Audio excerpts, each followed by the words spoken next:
Olá, pessoal! Na nossa aula do dia de hoje, nós vamos buscar entender aí as atividades econômicas no Brasil, no que diz respeito especificamente à industrialização.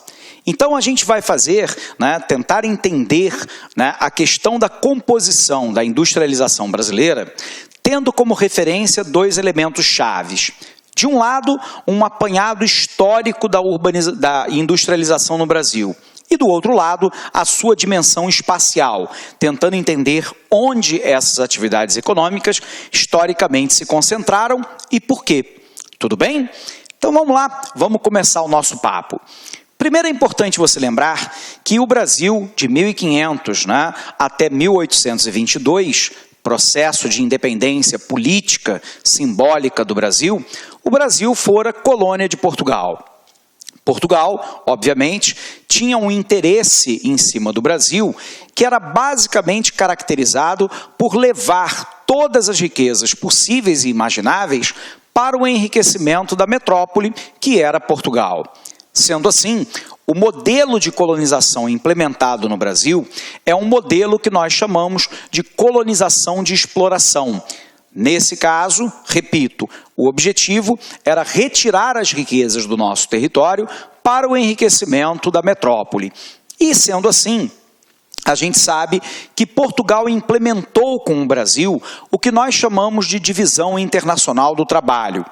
Essa antiga divisão internacional do trabalho era fundamentalmente o Brasil como fornecedor de produtos primários, e aí nós estamos falando da agricultura, pecuária, extrativismo vegetal e mineral, que era vendido para a metrópole Portugal por um preço determinado por esta, e Portugal, basicamente comprando de outras potências europeias, como por exemplo a Holanda, mas também a França, a Alemanha e sobretudo a Inglaterra, comprava produtos industrializados que eram então revendidos para o Brasil, de novo, através do sistema basicamente do exclusivo colonial. Ou seja, o Brasil só podia negociar com Portugal ou com as nações amigas de Portugal. Leia-se aí, basicamente, a Inglaterra. Dito isso, o modelo de atividade econômica implementado no Brasil de 1500 até 1930, com a ascensão de Getúlio Vargas ao poder, fora um sistema que nós chamamos de primário exportador. Ou seja, um sistema econômico calcado nas atividades do setor primário. Agricultura, pecuária, extrativismo vegetal e mineral. Daí, os grandes ciclos econômicos brasileiros, o pau-brasil, cana-de-açúcar, mineração e café. Quero lembrar para você também que o Brasil teve, durante esse longo período de tempo, um processo de industrialização extremamente incipiente. A gente vai poder observar um pouco mais de industrialização entre a passagem do século XIX para o século XX até a década de 1930. Isso porque, pressionado pela Inglaterra, o Brasil, a partir de 1850, começa a lançar uma série de leis cujo objetivo final era a libertação dos escravos negros. Lembrando para você que a Inglaterra pressionava, não por uma questão ética de considerar o negro um ser humano como branco, portanto, com todas as aptidões e com todos os direitos, inclusive o principal, que é a liberdade. A Inglaterra pressionava o Brasil para libertar os escravos negros, porque no dia que o negro fosse liberto, ele representaria mercado consumidor para os produtos que eram importados pelo Brasil, basicamente da própria Inglaterra. Em 1850, o Brasil lança uma lei, então, chamada Lei Eusébio de Queiroz, que proibia o tráfego negreiro para o Brasil. O resultado é que o número de negros disponíveis para agricultura, pecuária, extrativismo vegetal e mineral fora diminuído. E com isso, o Brasil teve que fazer uma ampla campanha para a imigração branca, num sistema ainda muito precário, da atividade desse imigrante, numa condição quase que de pré-escravidão, porém era uma mão de obra assalariada e, num certo sentido, uma mão de obra livre. Vieram então levas, de pessoas da Europa para o Brasil, basicamente fugindo aí de um modelo de revolução industrial começado a ser implantado na Inglaterra a partir de 1750, que acabou com as terras comunais e expulsou os trabalhadores do campo em direção à cidade, onde eles então representavam uma mão de obra barata para o processo de industrialização. A qualidade de vida era uma qualidade tão ruim que parte desses imigrantes resolveram então sair dos seus países de origem e vir para o território brasileiro. Nós tivemos então levas de alemães, de italianos, poloneses, ucranianos, e outros, portugueses, mais tarde de população de origem árabe, mas também de japoneses que migraram para o Brasil. Essa quantidade de pessoas que para cá migrou, somado ao fato de que em 1888 o Brasil promove, abre aspas, a libertação dos negros no Brasil, passou a representar um aumento de mercado consumidor, mas também, no caso dos imigrantes, de uma mão de obra relativamente qualificada para o trabalho industrial. O que observou-se então no Brasil foi um pequeno surto industrial que vai acontecer mais ou menos entre 1870 até a década de 1910. Nesse período, o Brasil vai ter uma industrialização calcada em bens de consumo não duráveis ou semiduráveis, como, por exemplo, o setor têxtil, mas também o setor de tabaco e fumo, produção de alimentos, açúcar e de cosméticos, bem como algumas utilidades para o lar. Essa industrialização, ela é chamada de industrialização em ilhas, também conhecido como industrialização em arquipélagos, ou seja, espalhada, sem que houvesse um processo de interação mais importante entre as unidades produtoras.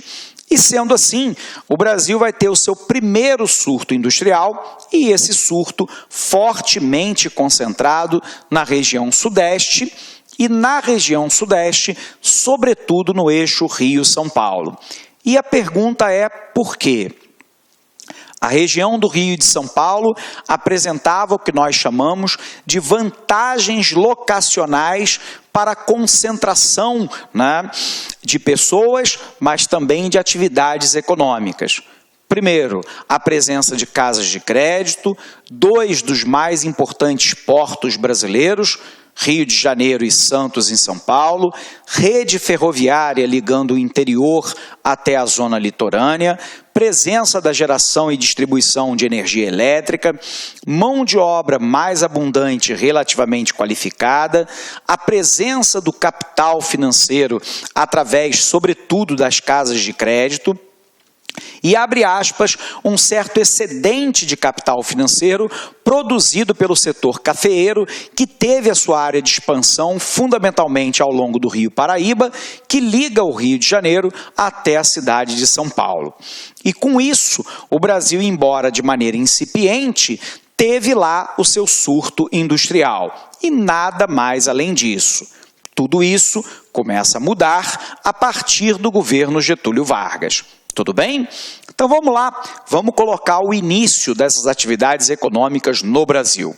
Então, puxando aqui, nós vamos tentar entender, primeiro, os antecedentes da industrialização. Lembrando que a industrialização faz parte das atividades econômicas do Brasil, Portanto, a gente sabe que de 1500 até 1930, o Brasil se manteve com uma matriz econômica primário exportadora.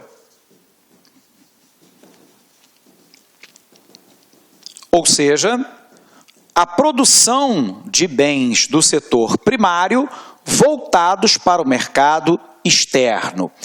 A gente sabe ainda, né, que durante o período colonial, Dona Maria I, chamada de a Louca, chegou a fazer a proibição do estabelecimento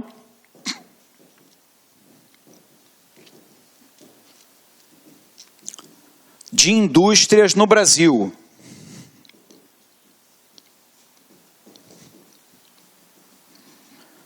O resultado é que o Brasil ele só verificará, né, o seu primeiro surto industrial, basicamente aí, né, entre 1870 e 1912, fundamentalmente calcado, né, na indústria de bens de consumo. Porém, bens de consumo, tudo bem, de forma não permitindo o trânsito intenso de bens e serviços entre os vários setores e, portanto, classificado como uma industrialização de enclave, ou seja, fechada a uma determinada porção do território, fundamentalmente em ilhas ou arquipélagos, ou seja, em determinadas localidades, onde se desenvolviam a atividade do fumo, de gêneros alimentícios e seu beneficiamento, mas por um outro lado, né, do setor têxtil e de confecção, mas também observamos de pequenas utilidades domésticas e de cosméticos. Então o Brasil, de 1500 até 1930, vai manter uma matriz econômica, sobretudo primário exportadora. Nós vamos observar durante o período colonial, inclusive, Dona Maria I, chamada de a Louca, proibir o estabelecimento de indústrias no nosso país, já que o objetivo era o estabelecimento de uma antiga divisão internacional do trabalho, onde Portugal ganhava nas duas pontas, comprava matéria-prima barata no Brasil e revendia produto industrializado caro, o que servia para a manutenção da subordinação econômica brasileira aos interesses da metrópole Portugal. Vamos observar também que após o período da independência, nós vamos ter um pequeno surto industrial entre 1870 e 1912, baseado numa indústria de bens de consumo, notadamente uma industrialização de enclave, fechada a uma determinada porção do nosso território. Essa industrialização é considerada uma industrialização de ilhas ou arquipélagos, porque não há uma interação do setor industrial entre si como troca de bens e serviços. O Brasil, contudo, você se recorda, a partir da proclamação da República em 1889, o Brasil vai ter de 1889 até a década de 1930, a chamada Velha República. E essa Velha República, dentro de um modelo, né, ainda primário exportador, numa política chamada também no Brasil de café com leite. Ora, o representante na presidência era da pecuária leiteira de Minas, ora do setor cafeeiro de São Paulo.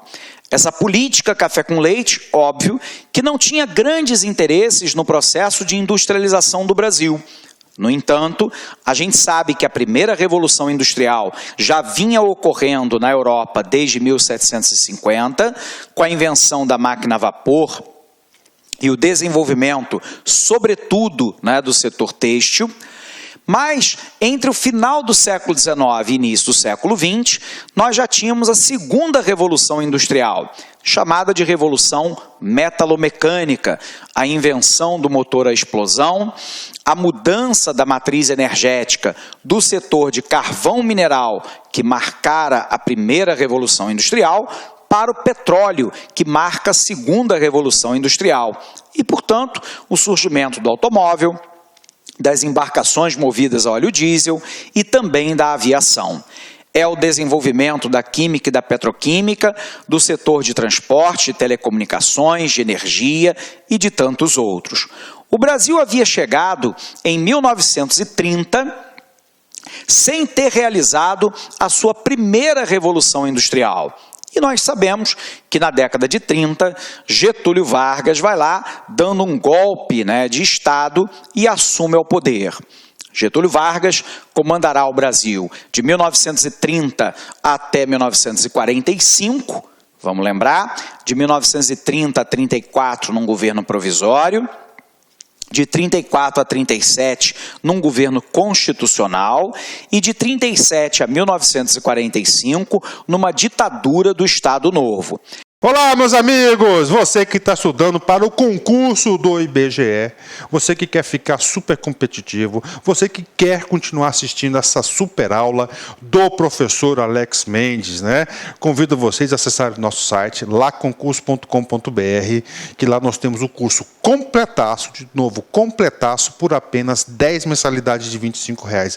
Exatamente 10 mensalidades de R$ 25,00, você tem um curso completaço, super competitivo, com professores top de linha no site. Então, convido vocês aí a acessarem o nosso site, laconcurso.com.br, e fazer sua matrícula. Você pode se matricular sem medo de ser feliz, porque eu tenho absoluta certeza que você não vai se arrepender. Você sabe por quê?